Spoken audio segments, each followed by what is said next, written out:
Dieu est. Vous êtes Dieu et Dieu est vous.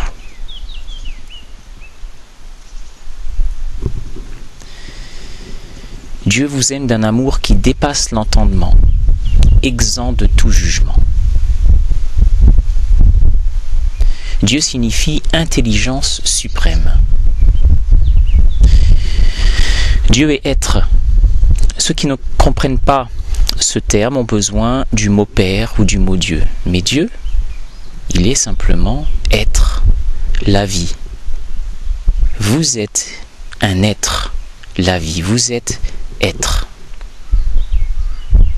Vous êtes Dieu et Dieu est vous. Dieu le Père, il est homme, il est femme, père et mère, il n'est pas assujetti à un sexe. Dieu n'est pas un mot, Dieu est sentiment, un sentiment qui vit en chacun. Pour comprendre Dieu, il faut accepter qu'il n'est pas d'enfer parce qu'il n'y en a pas. C'est la première étape pour comprendre Dieu. Il n'y a pas d'enfer, il n'y a pas de jugement, il n'y a pas de souffrance dans le royaume de Dieu. Alors c'est difficile à comprendre quand on a été éduqué dans le sens inverse. Le mot enfer était employé au royaume de Judée pour désigner une tombe ouverte et pas très profonde. Alors les pauvres, en fait, qui mouraient sans abri, sans famille, on plaçait leurs cadavres, leurs dépouilles dans cette tombe ouverte. Et la nuit, les chiens et les hyènes venaient dévorer les corps. La croyance à l'époque était que quand l'enveloppe charnelle est détruite, il n'y a pas de progression vers l'utopie. L'utopie, c'est le paradis qu'on atteint après la mort en fonction de la plus haute idée que nous avons de la vie, donc l'utopie. Les gens qui étaient dévorés de leur enveloppe charnelle ne pouvaient pas atteindre leur utopie selon la croyance de l'époque. Alors les prêtres en ont fait un mot de tourment, un lieu de tourment. Ils ont exploité le mot enfer pour faire peur aux gens et pour pouvoir manipuler les masses. Mais il n'y a pas d'enfer. Il n'y a pas de Dieu qui envoie en enfer. Il n'y a pas de feu de l'enfer.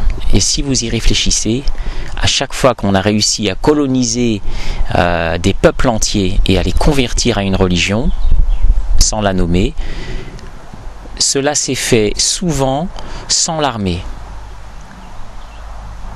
Si vous y réfléchissez un petit peu, c'était quand même très pratique, très facile, en jouant sur l'idée de Dieu, du Père, de l'enfer, de l'obligation, de la punition.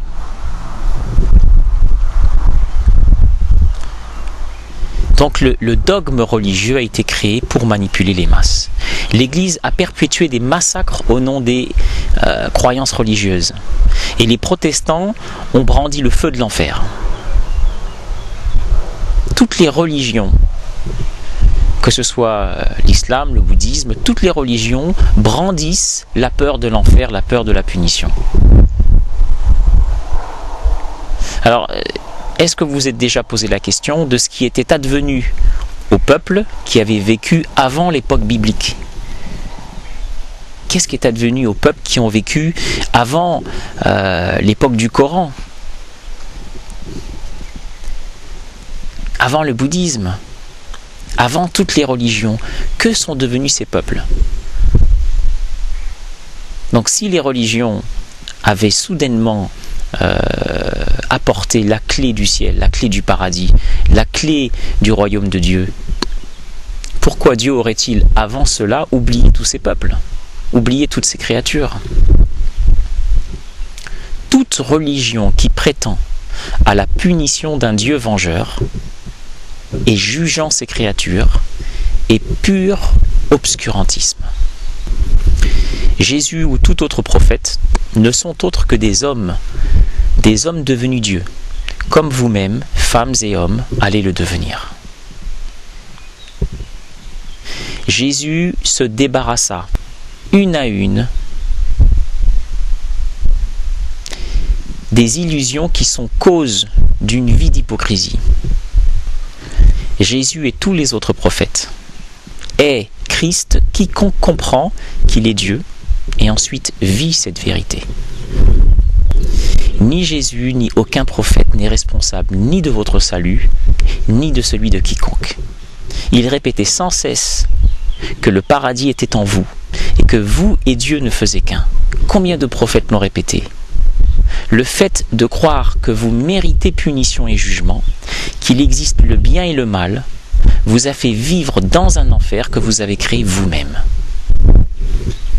Et c'est de cela que nous parlons aujourd'hui. Voyez Dieu. Si vous voulez savoir à quoi ressemble Dieu, allez vous regarder dans une glace. La face que vous y verrez est celle de Dieu. Dieu n'a jamais vécu à l'extérieur de vous.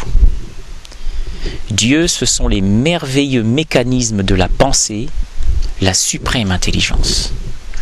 Dieu, la totalité de la pensée, se contempla dans l'éclatante lumière que chacun de vous est devenu. Chacun est devenu unique et souverain. Chacun est devenu Dieu. Chacun est Dieu. Vous êtes souverain car vous êtes Dieu. Vous êtes les immortels créateurs qui, vie après vie, reviennent en ce monde afin d'obtenir à nouveau cette prodigieuse connaissance qui vous fait, qui vous a été enlevée avec votre consentement. La connaissance que vous êtes Dieu vous a été enlevée avec votre consentement. Et vous êtes là pour vous en souvenir et en faire la démonstration. Vous le faites chaque jour, mais vous n'en avez pas conscience, nous parlons de cela. Vous avez mêlé votre suprême intelligence à la matière cellulaire, devenant Dieu homme, Dieu femme. Vous êtes déguisé en entité limitée. Vous êtes la somme des attitudes émotives qui aujourd'hui font votre réalité. Vous êtes selon l'image que vous avez vous-même créée. Vous êtes Dieu pensé. Vous êtes Dieu pensé.